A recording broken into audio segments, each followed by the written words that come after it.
ઉનાના અહેમદપુર માંડવી ખાતે ખારવા સમાજની બહેનો દ્વારા પવિત્ર પુરુષોત્તમ માસ નિમિત્તે 56 ભોગનો થાળ અર્પણ. ઉના તાલુકાના અહેમદપુર માંડવી ખાતે પવિત્ર પુરુષોત્તમ માસના અવસરે ખારવા સમાજની બહેનો દ્વારા ભગવાને ભક્તિભાવપૂર્વક 56 ભોગનો થાળ અર્પણ કરવામાં આવ્યો. આ પ્રસંગે બહેનોએ ભજન કીર્તન અને ધાર્મિક કાર્યક્રમોનું આયોજન કરી ભગવાનની આરાધના કરી હતી. સમગ્ર વાતાવરણ ભક્તિમય બની ગયું. મોટી સંખ્યામાં ભાવિ ભક્તોએ હાજરી આપી ધર્મ લાભ મેળવ્યો.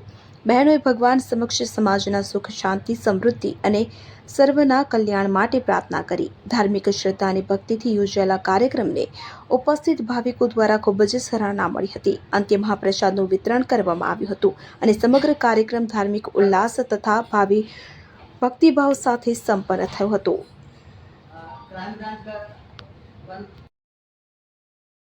हरी पे प्रसी हरी